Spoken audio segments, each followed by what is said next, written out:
میرے نبی کریم علیہ الصلوۃ والسلام کی صفائی کا، نفاست کا، حضور کے حسن کا، ظاہری حسن کا جو اللہ نے دیا تھا، اس کا حال یہ ہے کہ رب فرماتا ہے وَالضُّحَىٰ وَاللَّيْلِ إِذَا سَجَىٰ، محبوب تیرے چمکتے ہوئے چہرے کی بھی قسم ہو، اور جب اس کے گرد زلفیں چھا جاتی ہیں مجھے اس کی بھی قسم ہو۔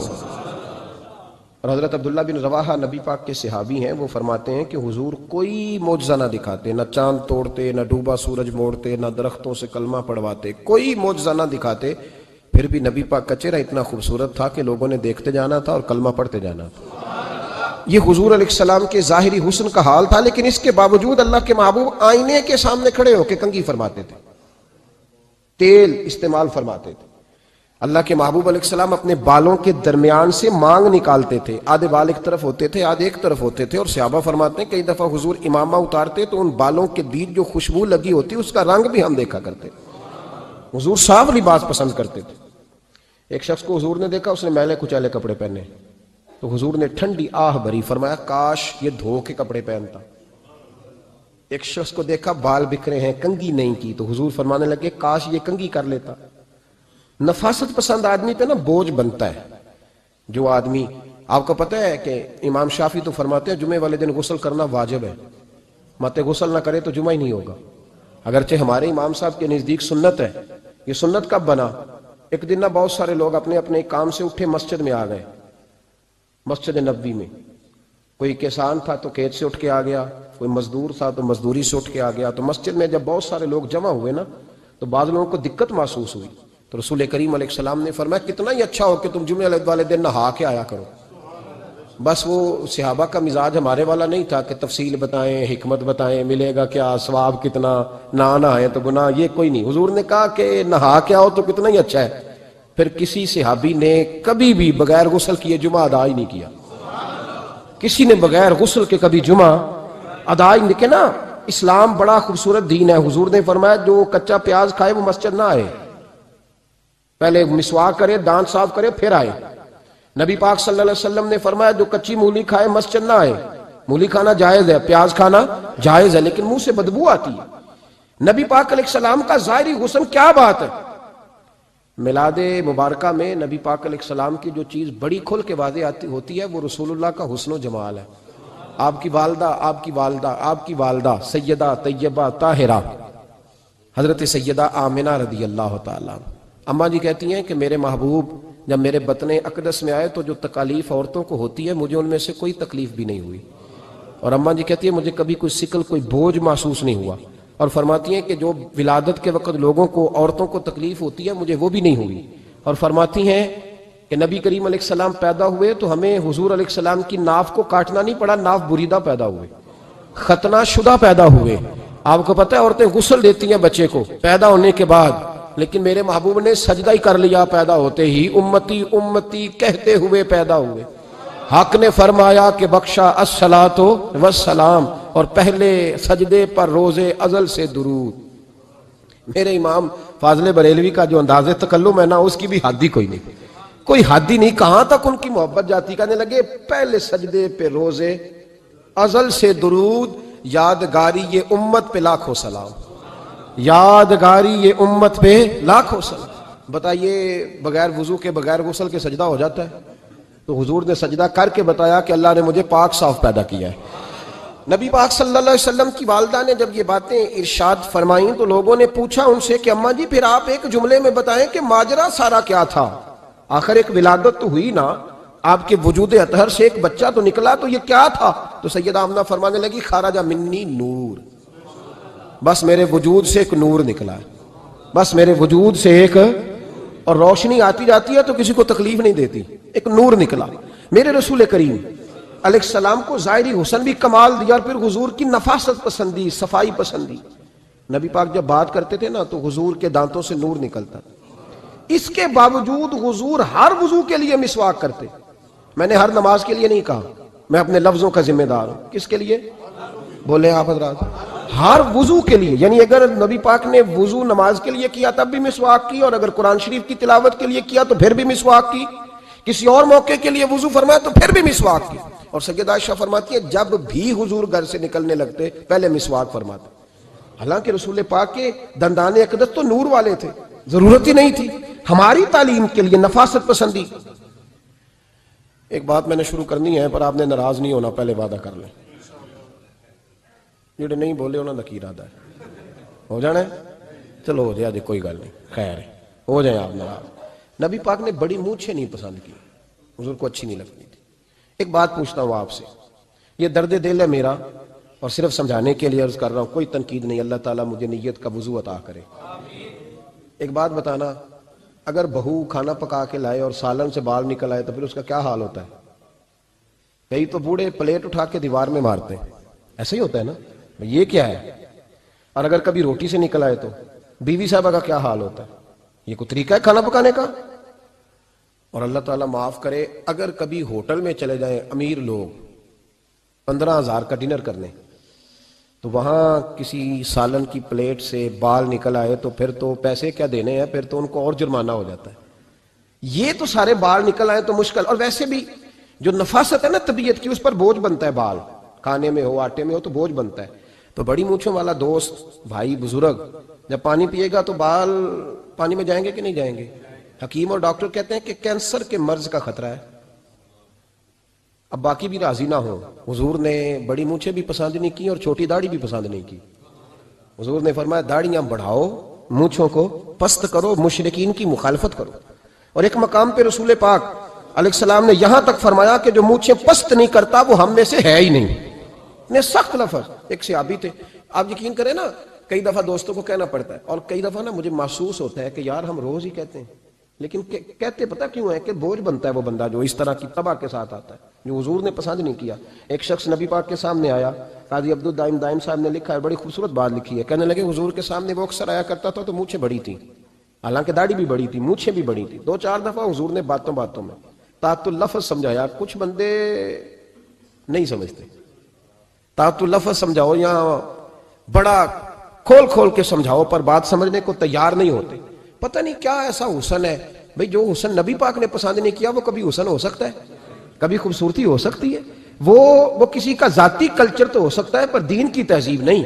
نبی کریم علیہ السلام نے کئی دفعہ سمجھایا تو ان کی سمجھ میں بات نہ آئی. ایک دن وہ بیٹھے ہوئے تو حضور نے ایک صحابی سے فرمایا کینچی لاؤ. کہنے لگے میں سمجھ گیا کہ میرے ساتھ کچھ ہونے لگا ہے. ساتھ ہی حضور نے فرمایا ایک مسواک بھی لانا. کہنے لگے میں نے کہا بچت ہو گئی، میرے تو دانت صاف ہے. تو یہ شاید اس کی بات ہونے لگی ہے جس کے دانت بھی ٹھیک نہیں. دونوں چیزیں جب آ گئی نا تو حضور اٹھے اور نبی پاک نے مسواک ان کے ہونٹوں پہ رکھی. اسی سے آبی ہونٹوں کے اوپر مسواک رکھ کے تو اوپر سے حضور نے مونچھیں کاٹ دی. فرمایا یہ نہ ایسا کرو، یہ چیز مجھے پسند نہیں ہے.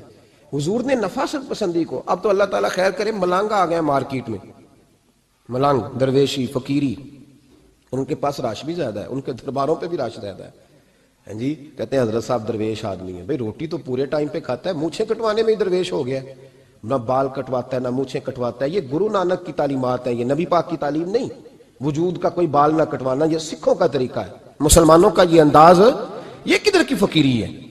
دین کوئی غلاظتوں والا ہے معاذ اللہ، کہ بابا کپڑے نہیں بدلتا، بابا غسل نہیں کرتا، بابا بال نہیں کٹواتا. بابا ہے پاگل ہے. قطعی طور پر کوئی فقیری نہیں. فقیری صرف وہ ہے جو میرے نبی نے کیا ہے صلی اللہ تعالی. اس منبر پر بیٹھنا فقیری ہے چونکہ حضور ہر جمعے بیٹھا کرتے تھے. مصلی پہ نماز پڑھانا فقیری ہے چونکہ حضور ہر جمعے ہر 5 نمازوں کی حضور امامت فرماتے. دین کی تبلیغ کرنا فقیری ہے جو میرے نبی پاک کیا کرتے. خلاف پیغمبر کسے راہ گزیر، وہ فقیری نہیں، وہ تماش بھی نہیں ہے، لوٹنے کا طریقہ ہے، اس کے علاوہ کوئی سٹائل نہیں. فقیری صرف وہ ہے جو رستہ میرے رسول پاک نے ہمیں عطا فرمایا، اس سے ہٹ کر کوئی فقر نہیں. میری بات کی سمجھ آ گئی آپ حضرات کو؟ نبی پاک علیہ السلام صاف لباس، اچھے کپڑے، اجلا انداز. اچھا، جو بات جہاں میں لے کے جانا چاہ رہا ہوں اس کو سمجھیں. ایک آدمی ظاہری طور پر بڑا خوبصورت ہو پر کپڑے میلے کچیلے پہنے، وہ بھی بندہ اچھا نہیں لگتا. ظاہری بھی حسن ہو، کپڑے بھی اس کے صاف ہوں، لیکن بولے سخت، باتیں ترش کرے، تلخ جملے بولے تو اس کی بھی ساری پرسنالٹی ڈیمیج ہو جاتی، ختم. بڑا اچھا آدمی تھا، بڑا نورانی چہرہ تھا، بڑی خوبصورتی تھی، بڑا صاف ستھرا تھا، بڑا پاکیزہ تھا، کپڑے بھی بڑے خوشبو والے پہنے ہوئے تھے، بڑے صاف ستھرے لباس میں ملبوس تھا. لیکن جب اس نے بات شروع کی اور بزرگ تھا، سفید داڑھی تھی، معاذ اللہ تعالیٰ کسی بچے کو گالی دے دی، اچھا لگتا ہے؟ مجھے بتائیں اس کے پاس بیٹھنے کو دل چاہتا ہے؟ اس کی ساری پرسنالٹی جو ہوتی ہے وہ خراب ہو جاتی ہے. شخصیت کا جو ایک بھرم ہوتا ہے وہ ٹوٹ جاتا ہے. ایک روایت میری نظر سے گزری اور کیا ہی انداز ہے، امام زرقانی نے لکھی. ایک صحابی ہیں حضرت ابو کرسافہ رضی اللہ تعالیٰ عنہ، حضرت ابو کرسافہ رضی اللہ تعالیٰ عنہ فرماتے ہیں میں چھوٹا تھا، میری اماں اور میری خالہ مجھے ساتھ لے گئیں، میں نے کہا کہاں جانا ہے؟ کہنے لگے آؤ نبی پاک کا کلمہ پڑھنے جانا ہے۔ پڑھیے درود شریف صلی اللہ، سارے پڑھیے، پھر پڑھیے ایک دفعہ صلی اللہ تعالیٰ علیہ۔ حضور کا ذکر ہو تو فوراً درود پڑھنا چاہیے۔ نبی کریم علیہ السلام کی بارگاہ میں نا میری خالہ اور میری اماں دونوں مجھے ساتھ لے گئیں کلمہ پڑھنے۔ کہتے ہیں جب ہم حضور کی بارگاہ میں پہنچے، کلمہ پڑھا، واپس آئے تو میری اماں اور میری خالہ آپس میں بات کرنے لگی۔ میری خالہ کہنے لگی تو نے دیکھا ہے ان کا بولنا کتنا مزیدار تھا؟ میری خالہ کہنے لگی تو نے تو وہ دیکھا لیکن وہ جو غلام آیا تھا اس کے ساتھ ان کا رویہ کتنا پیارا تھا۔ تو نے دیکھا جب وہ کھانا کھا رہے تھے تو پہلا خیال انہوں نے ہمارا کیا۔ بار بار وہ ان کا ذکر کرتی، کہتے آپس میں حضور کی شانیں بیان کرتی، میری اماں بھی میری خالہ بھی۔ بالآخر بات لمبی ہو گئی تو میری اماں بولی، کہنے لگی بس کر، ہم کتنی عظمتیں بیان کریں گے، مجھے تو 3 باتیں سمجھ میں آئی ہیں۔ کتنی؟ 3 باتیں مجھے سمجھ میں آئی ہیں۔ کہا وہ کیا؟ تو کہنے لگی ما رأینا مثل ھذا الرجل احسن وجھا ولا القى ثوبا ولا البنا کلاما۔ کہنے لگی مجھے تو 3 باتیں سمجھ میں آئی ہیں کہ نہ اتنا خوبصورت چہرے والا کوئی شخص دیکھا ہے، اور نہ اتنے صاف کپڑوں والا کو دیکھا ہے، اور نہ ہی اتنی میٹھی بولی بولنے والا کوئی دیکھا ہے۔ تینوں باتوں کی کمال ہے، ظاہری حسن بھی کمال، کپڑوں کی صفائی بھی کمال، اور رسول پاک کا بولنا بھی کمال، لب و لہجے میں مٹھاس بھی خوبصورتی والی۔ یہ اصل حسن ہے کہ ظاہراً بھی انسان بڑا منزہ ہو، باطناً بھی بڑا صاف ستھرا ہو۔ میرے رسول پاک علیہ السلام کا طریقہ مبارکہ پتہ کیا تھا؟ حضور صلی اللہ تعالیٰ علیہ وآلہ وسلم جب مسجد میں نماز پڑھ لیتے تو حضرت جعفر رضی اللہ تعالیٰ عنہ فرماتے، بخاری کی حدیث ہے، فرماتے ہیں میں مدینہ شریف میں آیا تو حضور نماز پڑھ لیتے تو صحابہ نبی پاک کے پاس آتے اور حضور کا دست مبارک پکڑ کے پہلے چومتے پھر چہروں پہ ملتے، پہلے چومتے پھر چہروں پر۔ نبی پاک کے صحابہ حضور کے قدم بھی چوما کرتے، قدموں میں جھکا کرتے تھے۔ یہ تو بھائی اس وقت پتہ چلتا ہے جب کسی سے پیار ہو جاتا ہے، جب کسی بندے سے، میں اکثر مثال دیا کرتا ہوں اکثر کہ کسی کا بچہ پیشاب کرے تو کہہ آتی ہے، الٹی آتی ہے، لیکن اپنا بچہ بالوں میں بھی کر دیتا ہے، پھر کوئی کہہ نہیں آتی چونکہ اپنا ہے نا، پیار ہو گیا نا۔ اب وہ کیفیت جب کسی سے محبت ہو جاتی ہے نا تو کچھ چیزیں صرف سمجھنے کی نہیں، کچھ چیزیں ایسی ہوتی ہیں جو محسوس کرنے والی ہوتی۔ اس نے کہا تھا عشق ایک ڈھونگ ہے، میں نے کہا تجھے عشق ہو خدا کرے، پھر کوئی تجھے اس سے جدا کرے، تو اسے تسبیحوں پہ پڑھا کرے، تو اسی کا نام جپا کرے، تو گلی گلی پھرا کرے، پھر میں کہوں کہ عشق ایک ڈھونگ ہے اور تو نہیں کہا کرے، پھر میں کہوں کہ عشق ایک ڈھونگ ہے اور تو، اس نے کہا تھا عشق ایک ڈھونگ ہے تو میں نے کہا تجھے عشق ہو خدا کرے۔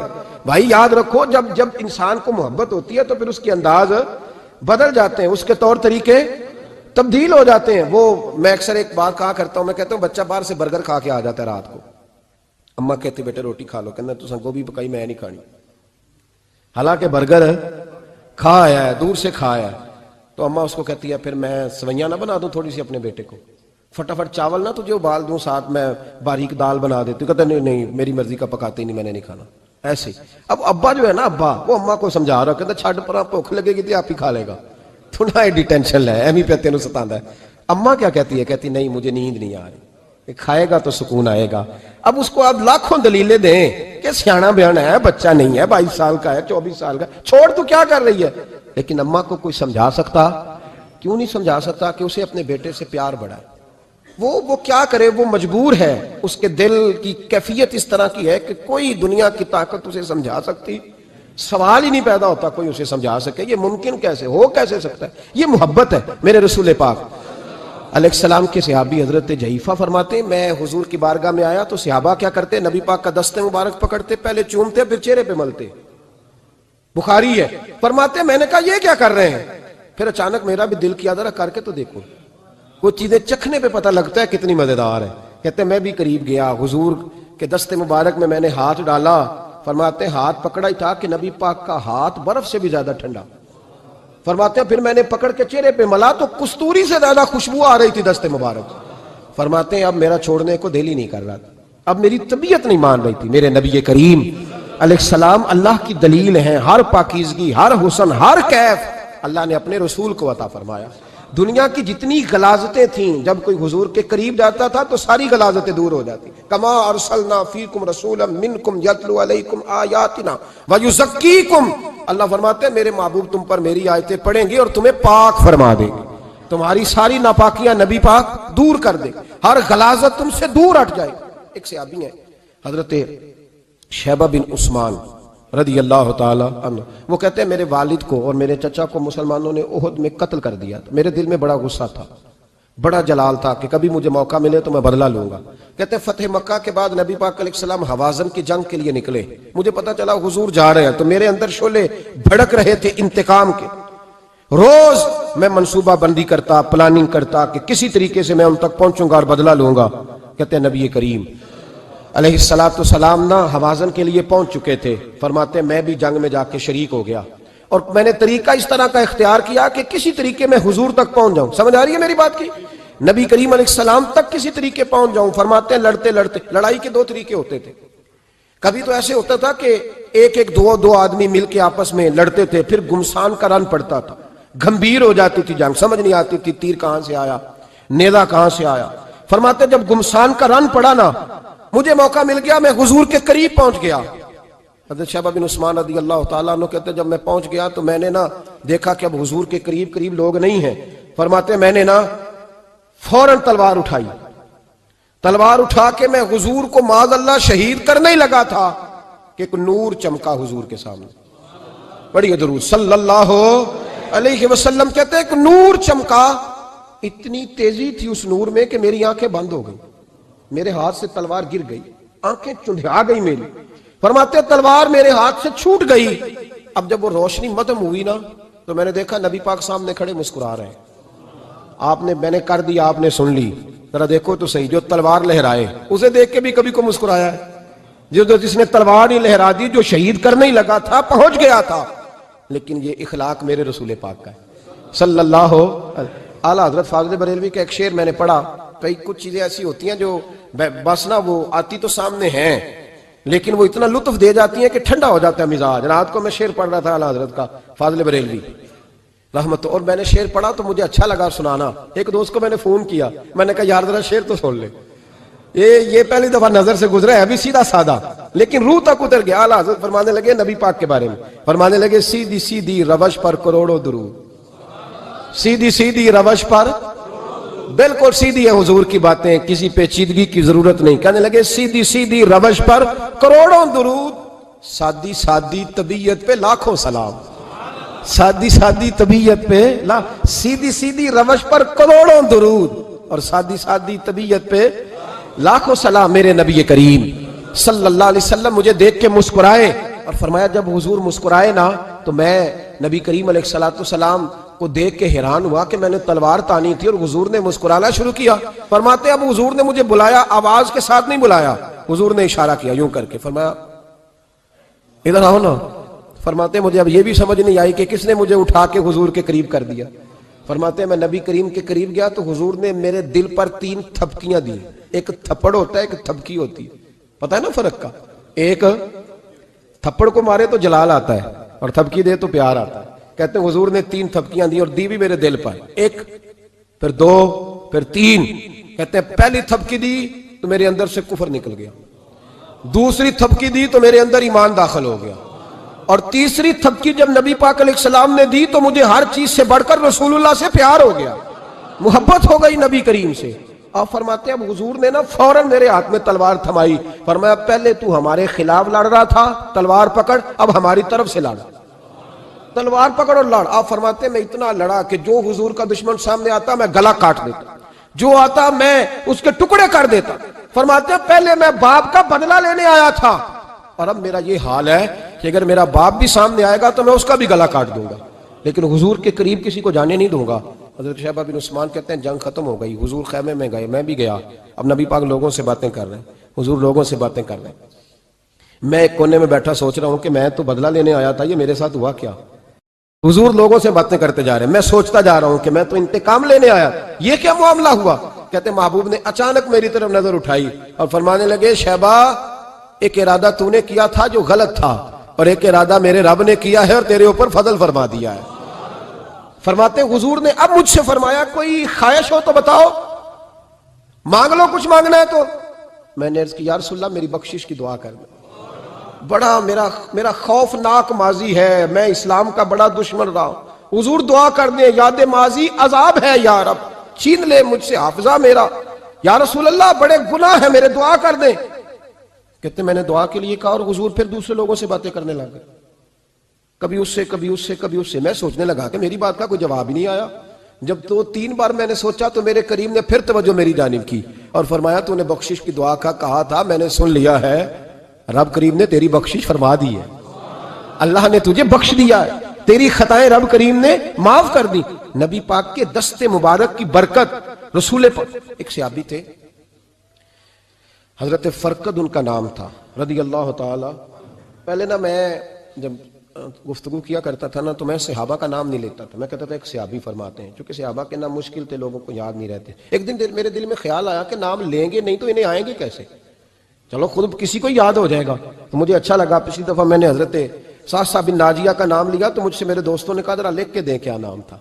مجھے خوشی ہوئی کہ یار اگر یہ لفظ کہے جائیں گے تو لوگوں کو دلچسپی ہوگی۔ حضرت فرقد ایک صحابی تھے اور یہ وہ صحابیاں جنہوں نے حضرت عمر کے زمانے میں موصل کا علاقہ فتح کیا تھا، بڑے دلیر تھے، ان کی 4 بیویاں تھیں۔ وہ کہتے ہیں جب بھی یہ گھر میں آتے تو خوشبو اتنی اعلیٰ لگا کے آتے کہ ہم حیران ہو جاتی۔ عورتیں زیادہ تیاری کرتی ہیں نا مردوں سے کہ نہیں، کہ آج کل مرد زیادہ کرتے ہیں؟ چلو میں انداز چھوڑو، میں اپنی اصلاح کرنا، تسی دوواں گلاں تے انجن کیتا ہے، اب پتہ نہیں سچ کیا ہے، کون زیادہ تیاری کرتا ہے؟ چلو بیٹھے جو مرد نے، ویسے میرے پاس جو اخباری تراشے ہیں ان میں یہ لکھا ہے کہ آج کل مردوں کے میک اپ پہ زیادہ خرچ آنے لگا ہے، یہ تحقیقی رپورٹ ہے۔ اور پاکستان میں سب سے زیادہ جو اخراجات ہیں وہ میک اپ کے سامان کے ہیں۔ پہلے لڑکیاں بیوٹی پارلر جاتی تھی، اب لڑکے بھی جاتے ہیں۔ پہلے صرف دلہن جاتی تھی، اب سارا خاندان جاتا ہے۔ اللہ تعالیٰ معاف کرے۔ اس کے باوجود بڑی غربت ہے ملک میں، پریشانی بھی بڑی ہے، اس کے علاوہ ہمیں غریبوں کا درد ہے، اس کے باوجود ہم لوگوں کی مدد کرنا چاہتے ہیں۔ پتہ نہیں کیا ترجمہ کیا ہم نے غریب پروری کا، کیا معنی بنایا، اللہ ہی بہتر جانتا ہے کہ وہ چیزیں جن کی بالکل حاجت نہیں، بالکل ضرورت نہیں، ان پر لاکھوں لٹا کے کہتے ہیں وہ دیکھو بیچارے کو روٹی نہیں مل رہی۔ تو بھائی آپ مہربانی کرتے خالی کنگھی کر لیتے، باقی پیسے غریب کو دے دیتے۔ لیکن چلے معیار ہے نا ہمارا، اپنا معیار ہے، اس پر میں جاتا نہیں، بات نہیں کرتا۔ نبی کریم علیہ الصلوۃ والسلام کہ صحابی ان کی ازواج کہتی ہیں کہ اب عورتیں زیادہ تیاری کیا کرتی تھیں، لیکن وہ جب گھر آتے نا تو اتنی خوشبو لگاتے، کہتی ہم چاروں مل کے کوشش کرنے لگی، ڈھونڈنے لگی کہ وہ خوشبو کا پتہ کریں جو یہ لگاتا ہے۔ ہم نے بازار سارے تلاش کر لی، عرب کے اندر آج بھی خوشبو کا بڑا شوق ہے اور بڑی مہنگی خوشبو ملتی ہے، کبھی آپ بازار جائیں، کہتی ساری خوشبوئیں لگا لی، تھک گئیں۔ ایک دن چاروں سوتنے مل کے بیٹھی، کہنے لگی ہم نہیں اس کا مقابلہ کر سکتے، آج پوچھ لے کہاں سے خوشبو لگاتا ہے، پوچھ ہی لیتے ہیں، چلو بات ہی ختم ہو جائے، پوچھ لیں۔ یہ ہم جتنی مرضی آلہ لگائیں، جب یہ آ جاتا ہے نا، کچھ لوگ میرے محفل ہوتے ہیں، جہاں آ جاتے ہیں وہاں چھا جاتے ہیں، تو یہ جب آتے ہیں تو چھا ہی جاتے ہیں۔ کیا کریں، اس طرح کا میرے محفل ہے، کیا کریں اس کا؟ فرمانے لگی ایک دن چاروں سوتنوں نے مل کے ان کو بٹھا لیا، کہنے لگی بتاؤ تو صحیح خوشبو کون سی لگاتے ہو؟ کہنے لگے کوئی بھی نہیں، کبھی لگائی نہیں، آج تک نہیں لگائی۔ تو کہتے ہیں بیویاں کہنے لگی صحابہ تو غلط بیانی نہیں کرتے، پر آپ کیا بات کر رہے ہیں، یہ کیسے ہو سکتا ہے کہ آپ آتے ہیں تو ہم حیران ہو جاتی ہیں۔ فرمانے لگے جس دن کی تم لگی ہوئی ہو نا میری خوشبو کا مقابلہ کر دے، مجھے پہلے دن کا پتا ہے۔ تو میں نے کہا چلو زور لگا ہی لیں، دیکھ ہی لیتے ہیں کہاں تک بات جاتی ہے تمہارے پاس جتنا زور لگا لو۔ بہرحال میں اللہ کی قسم اٹھا کے کہتا ہوں کبھی نہیں لگائی۔ تو بیویاں کہنے لگی پھر بتا تو صحیح، تو ایک دلیر آدمی ہے، اور جو دلیر لوگ ہوتے ہیں وہ خوشبوؤں کے اور کپڑوں کے اور ان چیزوں میں زیادہ وقت نہیں لگاتے، ان کے تو مشن اور طرح کے ہوتے ہیں۔ آپ تو مجاہد قسم کے آدمی ہیں، پر ہر وقت خوشبو آتی ہے۔ تو حضرت فرقد رو پڑے، کہنے لگے بیمار ہو گیا تھا، لاچار ہو گیا تھا، حکیموں طبیبوں نے انکار کر دیا، وجود پر میرے آبلے نکل آئے، پھنسیاں بن گئی، ان میں پیپ بھر گئی، بیٹھ نہیں سکتا تھا، اٹھ نہیں سکتا تھا۔ جب تھک گیا نا تو دروازہ رسول پہ چلا گیا، جب تھک گیا طبیبوں کا تھکایا ستایا حضور کی بارگاہ میں، کہا محبوبہ دیکھے تو صحیح میرا کیا حال ہے۔ حضور ذرا دیکھ کے، چل نہیں سکتا، سو نہیں سکتا، بیٹھ نہیں سکتا، تیرے علاوہ غم کسے بتاؤں؟ کہتے ہیں حضور نے فرمایا 70 ڈھانپ لے، باقی سارے کپڑے اتار دے۔ 70 ڈھانپ لے، کہتے ہیں ٹخنوں سے لے کر ناف تک میں نے 70 ڈھانپ لی، باقی سارے کپڑے اتارے۔ حضور کیا کریں گے؟ فرماتے ہیں نبی پاک نے دست مبارک اٹھایا، برف سے ٹھنڈا، کستوری سے زیادہ مہکنے والا، فرماتے ہیں پورے وجود پر میرے حضور نے دست مبارک ایک دفعہ لگا دیا، اب جدھر جدھر سے گزرتا ہوں ساری دنیا خوشبو سے بھر جاتی ہے۔ یہ نبی پاک کا دیا ہوا نور ہے، یہ حضور کی عطا کردہ شفا ہے، یہ رسول پاک کے حسن کی خیرات ہے۔ ایک شاعر نے ایک فکرہ کا کمال کر دی، کہنے لگا ظلمت کو ان کے نور نے کافور کر دیا، جس پر پڑی نظر اسے بھی نور کر دیا۔ رسول پاک علیہ السلام کے دست خیر میں وہ برکات تھی۔ حسن کی دو قسمیں ہوتی ہیں، ایک حسن ہوتا ہے ملمہ سازی والا، بیوٹی پارلر والا، ایک حسن ہوتا ہے باطن کا۔ بچے پتہ کیوں خوبصورت ہوتے ہیں؟ اس پر علماء مناطقہ نے بحث کی ہے، محدثین نے لکھا ہے۔ بچہ گدھے کا بھی ہو تو پیارا لگتا ہے، چھوٹا بچہ اگر اس کا رنگ بہت گورا نہ بھی ہونا، صرف چھوٹا ہو، وہ پیارا لگتا ہے، اس میں ایک جاذبیت ہوتی ہے۔ اس پر ہمارے مفسرین نے، محدثین نے، علماء مناطقہ نے ایک بحث کی ہے۔ وہ کہتے ہیں اصل بات یہ ہے کہ بچے جھوٹ نہیں بولتے، بددیانتی نہیں کرتے، دھوکہ نہیں کرتے۔ یہ جو اندر کی عیاریاں ہوتی ہیں نا، چہرہ بھی خطرناک کر دیتی ہیں، اور جب اندر حسن ہوتا ہے تو باہر بھی حسن ہی ہوتا ہے۔ بچے میں کوئی مکاری عیاری نہیں ہوتی، فساد نہیں ہوتا، نیت میں فطور نہیں ہوتا، کسی کو لوٹنے کا ارادہ نہیں، کسی کو شیشے میں اتارنے کا پروگرام نہیں بتاتا۔ بچہ چرب زبان نہیں ہوتا، اس کو طریقہ نہیں ہوتا، وہ لوگوں کو قائل کرنے کے ہر وقت دوڑتا نہیں، الٹی سیدھی گیمیں نہیں چلاتا، کیونکہ اندر حسن ہوتا ہے تو وہ حسن اس کے چہرے پر معصومیت بن کے آتا ہے۔ سمجھ آ رہی ہے میری بات کی؟ اس کی دلیل میرے رسول پاک علیہ السلام نے بخاری میں فرمایا اللہ کا ولی وہ ہے جس کا چہرہ دیکھو تو اللہ یاد آ جائے۔ اب یہاں یہ نہیں فرمایا گورا چٹا ہو، خوبصورت ہو، بس اس کے چہرے میں معصومیت ہوتی ہے، وہ سچا ہوتا ہے، وہ کھرا ہوتا ہے، اس کا حسن چہرے پہ آتا ہے۔ میرے رسول کریم علیہ السلام کا جو حسن تھا نا، وہ اندر کی صداقت کی روشنی تھی، وہ اندر کے کیف کا نور تھا جو حضور کے چہرے پر عیاں ہوتا تھا۔ اس لیے نبی پاک کا چہرہ جو تھا وہ آنکھیں چدھیاتا نہیں تھا، بلکہ آنکھوں کو اچھا لگتا تھا۔ شاہ عبد الرحیم صاحب محدث دہلوی شاہ ولی اللہ صاحب کے والد ہیں، اور ہمارے بر صغیر پاک و ہند میں جتنے بھی مسالک ہیں یہ سارے شاہ ولی اللہ صاحب کے شاگرد بنتے ہیں۔ وہ کہتے ہیں میرے ابا جی نے خواب دیکھا اور خواب میں انہیں رسول اللہ کا دیدار نصیب ہوا۔ تو نبی کریم علیہ السلام کی بارگاہ میں شاہ ولی اللہ صاحب کے ابا جی کہنے لگے حضور ایک بات بڑی اڑ گئی ہے میرے دل میں، بڑی، تو کتابوں سے جواب نہیں ملا، آج رب کریم نے موقع دیا ہے اس سوال کا جواب۔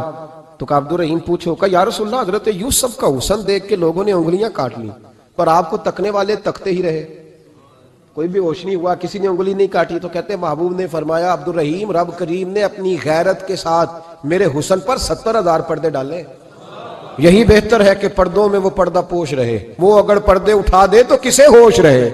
فرمایا 70,000 پردوں میں چھپا ہوا حسن ہے، ورنہ کسی کی طاقت تھی کوئی بات کر سکتا، جرت تھی کسی شخص کی؟ میرے حبیب پاک سید عالم حضرت عبداللہ ابن سلام رضی اللہ تعالیٰ عنہ اہل یہود کے بڑے عالم تھے۔ فرماتے ہیں میں تورات زبور انجیل کا جاننے والا تھا۔ جس دن حضور مدینہ طیبہ آئے، قصوہ نامی اونٹنی پر بیٹھے تھے، میں حضور سے مناظرہ کرنے، بحث کرنے آیا، میرے ساتھ میرے شاگرد تھے، ارادہ تھا بحث کروں گا، نبی پاک کو بڑے معاذ اللہ کڑوے کڑوے سوال کروں گا۔ کہتے ہیں حضور بیٹھے تھے قصوہ نامی اونٹنی پہ اور گردن مبارک جھکی ہوئی، ہونٹوں پر حضور کے زیر لب ہلکی سی مسکراہٹ تھی۔ نبی پاک تھوڑا بولتے تھے پر جتنا بولتے تھے وہ دلوں میں اترتا جاتا تھا۔ فرماتے ہیں میں جب گیا نا، میرے شاگرد ساتھ تھے، مناظرہ کرنے گیا، مناظرہ شاگرد ساتھ تھے، فرماتے ہیں میں بڑے سوالات تیار کر کے گیا، پر حضور گھوڑے پہ بیٹھے تھے، دو باتیں میں نے سنی۔ حضور نے فرمایا رشتہ داروں سے اچھا سلوک کرو، اپنے غلاموں کا خیال کرو۔ کہتے ہیں وہ شاگرد مجھے دھکے دینے لگے، کہنے لگے چل استاد جی آگے ہو، کرو سوال، چلو نا آگے بڑھو نا آگے۔ یہ کئی دفعہ نعرے لگانے والے بھی مروا دیتے ہیں نا، چلو نا چلو آگے چلو، بڑھو آگے، کرو بات، آؤ نا۔ کہتے ہیں میں ذرا آگے بڑھا، دھکا دیا انہوں نے۔ فرماتے ہیں میں آگے بڑھا اور میں نے قریب محبوب کے قریب جا کے کہا حضور مجھے کلمہ پڑھا دے، میں مسلمان ہونے آیا ہوں۔ یعنی عام آدمی تو قائل ہو جاتا ہے عالم اور تورات زبور انجیل کا جاننے والا، حضور کلمہ پڑھائیں۔ کہتے ہیں میں واپس آیا نا کلمہ پڑھ کے، تو شاگرد کہنے لگے استاد جی آپ تو مناظرہ کرنے آئے تھے، یہ کیا ہوا؟ تو یہ لفظ ہے حضرت عبداللہ ابن سلام کے، فرمانے لگے تم نے نبی پاک کا چہرہ نہیں دیکھا، ان کی آنکھوں کی روشنی نہیں دیکھی، تم نے چہرے کی معصومیت نہیں دیکھی، لب و لہجے کا وقار نہیں دیکھا؟ کتنے دنوں کے تھکے ماندے آج وہ مدینے پہنچے، پر ان کے لب و لہجے میں کوئی اکتاہٹ، کوئی تھکاوٹ، کوئی لفظوں میں جھول تم نے دیکھا ہے؟ فرمانے لگے جس کا اس طرح کا چہرہ ہوتا ہے وہ جھوٹا نہیں سچا ہوا کرتا ہے۔ میرے نبی پاک علیہ السلام کے غلام حضرت طارق بن عبداللہ رضی اللہ تعالیٰ عنہ فرماتے ہیں کلمہ پڑھنے سے پہلے ایک دفعہ ہمارا سارا قبیلہ تجارت کے لیے نکلا تھا، اور اس وقت منظر یہ ہوتا تھا کہ ہم اپنی عورتوں کو بھی ساتھ لے جاتے تھے، 6 مہینے سفر کرنا ہوتا تھا، اونٹ گھوڑے ہم بیچا کرتے تھے، عورتیں بھی ساتھ رہتی، کھاتے بھی پکاتے بھی۔ کہتے ایک سفر سے ہم واپس آ رہے تھے تو مدینے کے باہر صحرا میں ہم نے پڑاؤ کیا، اکیلے رسول پاک صلی اللہ، پھر ایک دفعہ پڑھیے گا ایک دفعہ پھر کہیے گا صلی اللہ تعالی علیہ وسلم. کہتے ہیں نبی پاک تنے تنہا اکیلے حضور نہ سیر کرتے کرتے کرتے کرتے ہمارے قافلے کے پاس سے گزرے, خیمے لگے تھے, پڑاؤ کیا, محبوب تشریف لے آئے. کہتے ہیں حضور سید عالم صلی اللہ تعالی وسلم تشریف لائے. کوئی قبیلے میں سے, قافلے میں سے حضور کو جانتا نہیں تھا. ایک سرخ رنگ کا اونٹ تھا ہمارے سردار کا جو بکنے سے رہ گیا تھا, بڑا خوبصورت. کہتے ہیں نبی پاک کو پسند آ گیا. حضور پوچھنے لگے تم کون ہو؟ کہا جی مسافر ہے. کہاں سے آئے ہو؟ فلاں جگہ سے آئے ہیں. کس لیے آئے ہو؟ ہم تجارت کی غرض سے نکلے. اونٹ بیچو گے؟ بیچنا ہے. کتنے کا؟ سودا طے ہوا. اس نے کہا اتنے لینے, حضور نے کہا اتنے دینے ہیں. بات طے ہو گئی. کہتے ہیں لگام حضور نے پکڑی اور فرمانے لگے وہ سامنے میرا شہر ہے جس کا نام مدینہ, وہ میرا شہر ہے. میں ابھی مدینے جاتا ہوں, اپنے غلام کو بیچتا ہوں اور تمہیں آ کے نہ قیمت دے جاتا ہے. محبوب گھوڑے کی لگام تھا, اونٹ کی لگام تھا میں, نکیل تھا میں, اونٹ تھا سرخ رنگ کا. حضور لے کے جب نکلے نا, تھوڑا سا چند قدم آگے گئے تو ان میں سے ایک شخص بولا, کہنے لگا سردار اب سیانے لوگ ہیں, سمجھدار ہیں. اس شخص کا نام پوچھا آپ نے, قبیلہ پوچھا ہے, ایڈریس کا پتہ ہے, پتہ ہے کہاں رہتا ہے, اتنا قیمتی اونٹ دے دیا. سردار بھی کہنے لگا, سارے کہنے لگے یار ان کی باتوں میں اتنی لذت تھی, ان کے گفتار و رفتار اتنی باوقار تھی, مزیدار تھی کہ ہوش ہی کوئی نہیں رہا. بھئی ہم پرانے تاجر ہیں, کبھی اس طرح کا سودا کیا ہی نہیں جس طرح کا آج ہو گیا. اوہو واقعی کچھ نہیں یاد رہا, کوئی سمجھ نہیں آئی. وہ ابھی نظر آ رہے, ایک آدمی دوڑ کے جاؤ, دوڑ کے اور جا کر کے نا ان سے کہو, بڑی جائز بات ہے, وہ ناراض بھی نہیں ہوں گے. ان سے ایک شخص کہو کہ بھئی اونٹ دے جاؤ, پیسے لے آنا اور اپنا مال لے جانا, دوڑ کے جاؤ. ایک شخص دوڑنے لگا تو سردار کی بیوی خیمے کے اندر تھی, پردے کے پیچھے سے بولی, کہنے لگی خبردار کوئی پیچھے نہ جائے, اگر پیسے مل گئے تو ٹھیک ہے, نہ ملے تو میں دے دوں گی, کوئی پیچھے نہ, کوئی نہ جائے پیچھے. سردار کہنے لگا تو جانتی ہے؟ کہنے لگی نہیں. کہا گارنٹی کیوں دے رہی ہے؟ تو کہنے لگی تم نے ان کا چہرہ نہیں دیکھا, تم تو سودے کر رہے تھے, میں پردے کے پیچھے سے دیکھ رہی تھی. پیر مہر علی شاہ صاحب کو کسی نے کہا تھا نبی پاک کا حلیہ بیان کریں, بتائیں حضور کے کان مبارک کیسے تھے, آنکھیں کیسی تھی, ناک مبارک کیسی تھی, بینی مبارک کیسی تھی. تو پیر مہر علی شاہ صاحب کہنے لگے کوئی مثل نہیں ڈھولن دی. کہنے لگے مجھ سے نہیں بیان ہوتا حضور کا حلیہ, کوئی مثل نہیں ڈھولن دی. تو چپ کر مہر علی, ایتھے جا نہیں بولن دی, میں بس کر, تو بیان کر سکتا ہے اتنی طاقت. اعلیٰ حضرت نے کہا لم یاتی نذیر کفی ناظرین مثلے تو نشد پیدا جانا. کہا حضور مثال تو تب آپ کی بنے گی نا, کوئی آپ کی طرح کا پیدا تو ہوگا, تبھی مثال بنے گی, تو جب ہوا ہی نہیں تو مثال کیسے بنے گی. کہنے لگی کوئی نہ جائے, نہ پیسے آئے تو میں دے دوں گی. میں تو پردے کے پیچھے سے دیکھ رہی تھی, ان کے چہرے کا وقار دیکھا, ان کی آنکھوں کی روشنی دیکھی, ان کے لفظوں کا حسن دیکھا. تم 50 باتیں کرتے تھے, وہ ایک جواب دیتے تھے اور گنے چنے لفظ بولتے تھے. ان کی سادگی کا وقار دیکھا. جانے دو, نہ پیسے آئے تو میں دوں گی. کہتے ہیں حضور گئے, تھوڑی دیر کے بعد ایک کالے رنگ کا حبشی غلام آیا, پیسے بھی پکڑے اور اپنی چادر میں نا کھجورے باندھ کے تو پیچھے ڈالی ہوئی. اور دیہاتی لوگ پیچھے نہیں ڈال لیتے, کھجورے ڈال کے پیچھے. کہتے ہیں وہ آئے اور ان کے آنے کا انداز بھی بڑا نرالا تھا. کہتے ہیں وہ جھومتے جھومتے اللہ کا ذکر کرتے, اللہ الصمد کرتے پہنچ گئے اور آگے کہنے لگے تم سے میرے نبی نے اونٹ خریدا ہے؟ تم سے؟ کہا ہم سے خریدا ہے. کہنے لگے یہ تمہارے پیسے, اور پھر چادر کھول کے صحرا پہ بچھا دی. کہنے لگے یہ تمہارے پیسے اور کھجورے کھاؤ, میرے نبی نے تحفہ بھیجا ہے, کھاؤ حضور نے تحفہ بھیجا ہے. تو وہ سردار کی بیوی اوٹ ہٹا کے کہنے لگی اور کالے رنگ کے حبشی غلام انہیں کھجوریں کھلا اور مجھے اس عزت والی ماں کا نام بتا جس کے گھر میں ایسا لال پیدا ہوا. انہیں کھجوریں کھلا اور مجھے اس عظمت والے باپ کا نام بتا جس کے گھر میں ایسا پھول کھلا ہے. وہ قبیلہ تو بتا تو صحیح, وہ کون تھے؟ 2 گھڑیاں رکے ہیں پر خوشبو ہی پھیل گئی ہے, رنگ ہی بدل گیا. تارک کوئی مثل نہ ڈھولن دی, تو چپ کر مہر علی, ایتھے جہاں نہیں ہوں بولن دی. حضرت طارق بن عبداللہ کہتے ہیں جناب بلال فرمانے لگے وہی تو اللہ کے آخری رسول ہیں, وہی تو خاتم المرسلین ہیں, وہی تو ہیں جنہیں اللہ نے ساری انسانیت کے لیے نمونہ عمل بنایا. کہتے ہیں ہم اونٹ بیچنے گئے تھے پر سارے کا سارا قبیلہ ہی مسلمان ہو گیا. نبی پاک کی حضور کے ظاہری حسن کے تذکرے ہماری اولادوں کو آنے چاہیے. ایک شعر مرحوم اعظم چشتی نے کہا تھا, کمال کر دی. کہنے لگے سمجھا نہیں ہنوز میرا عشق بے ثبات, تو کائنات حسن ہے یا حسن کائنات؟ میں آج تک سمجھ نہیں سکا. سمجھا نہیں ہنوز میرا عشق بے ثبات, تو کائنات حسن ہے یا حسن کائنات. بھائیو وہ سارے طریقے اپناؤ جو رسول پاک نے عطا فرمائے.